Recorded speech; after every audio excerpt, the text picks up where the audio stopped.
Apa itu matematika? Matematika dari bahasa Yunani adalah studi besaran, struktur ruang, dan perubahan. Secara umum dapat diartikan bahwa matematika merupakan sebuah ilmu pasti yang berkenaan dengan penalaran. Matematika merupakan salah satu ilmu yang mendasari kehidupan manusia. Dari awal ditemukannya, matematika terus berkembang secara dinamis, seiring dengan perubahan zaman. Ahli matematika disebut dengan matematikawan atau matematikakus, dan yang lebih ahli disebut matematis.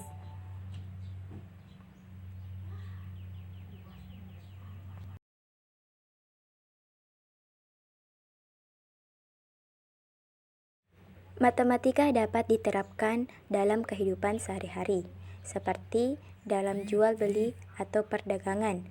Matematika sangat bermanfaat bagi kehidupan manusia dalam kehidupannya sehari-hari.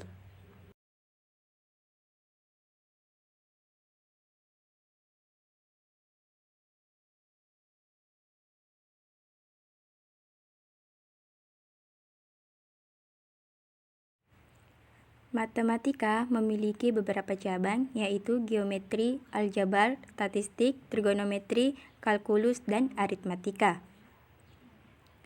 Aritmatika merupakan cabang yang mempelajari operasi dasar bilangan, seperti penjumlahan, pengurangan, perkalian, pembagian, persen, pengangkatan, dan sebagainya. Contoh dalam kehidupan sehari menghitung uang, laba, rugi, bunga bank. Geometri secara harfiah berarti pengukuran tentang bumi.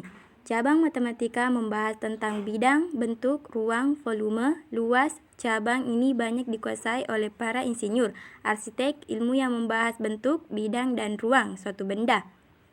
Aljabar adalah cabang matematika yang dapat dicirikan sebagai generalisis dari bidang aritmatika.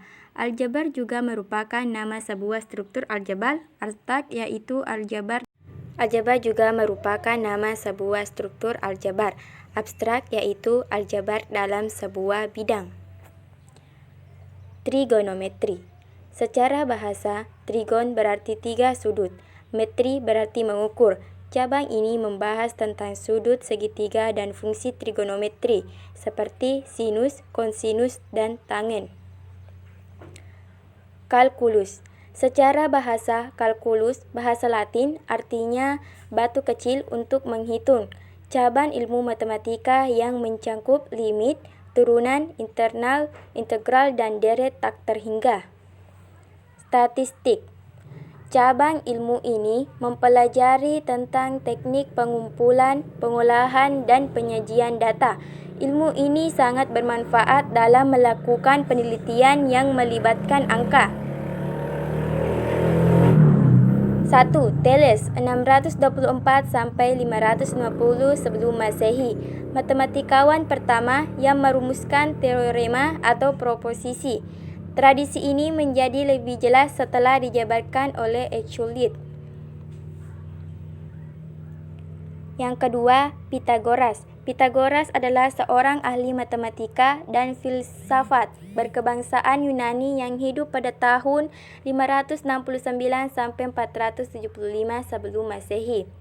Sebagai ahli matematika, ia mengungkapkan bahwa kuadrat panjang sisi segitiga-segitiga adalah sama dengan jumlah kuadrat panjang sisi-sisi yang lain.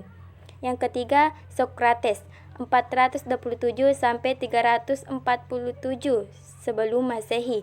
Filosofi besar dari Yunani, pencipta ajaran serbacita. Karena itu, filosofinya dinamakan idealisme. Ajarannya lahir karena pergaulannya dengan kaum Sofi. Plato merupakan ahli pikir pertama yang menerima paham adanya alam bukan benda. Yang keempat, Aristoteles, nyaris tak terbantahkan. Aristoteles seorang filosof dan ilmuwan terbesar dalam dunia masa lampau.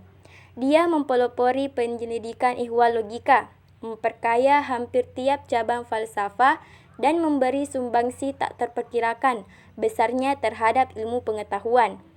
Banyak ide-ide Aristoteles kini sudah ketinggalan zaman. Tetapi yang paling penting dari apa yang pernah dilakukan Aristoteles adalah pendekatan rasional yang senantiasa melandasi karyanya. Tercermin dalam tulisan-tulisan Aristoteles, sikapnya bahwa tiap segi kehidupan manusia atau masyarakat selalu terbuka. Manfaat belajar matematika. Mengapa harus matematika?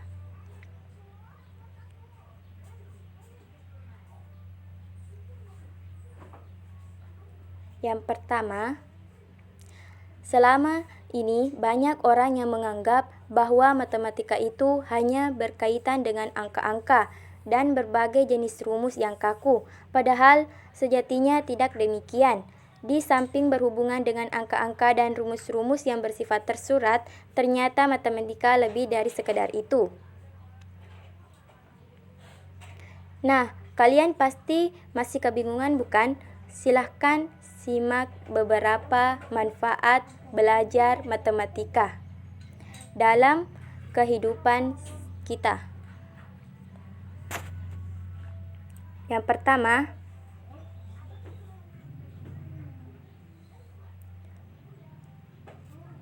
belajar matematika mengajarkan kita menjadi orang yang lebih sabar dalam menghadapi permasalahan. Yang kedua,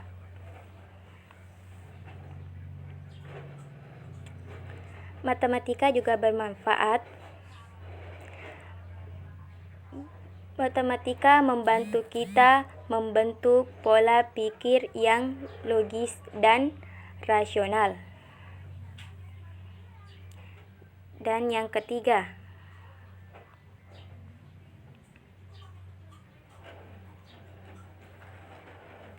belajar matematika dapat melatih cara berpikir. Yang keempat,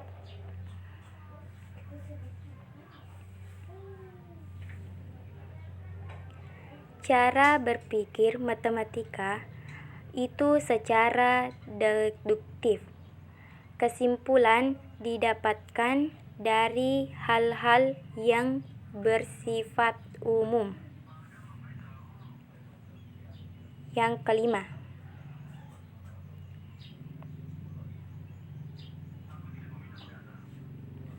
manfaatnya yaitu menjadikan kita sebagai pemikiran yang sistematis melalui urutan teratur dan tertentu.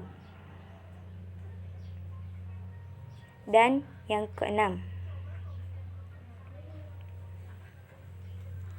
manfaatnya yaitu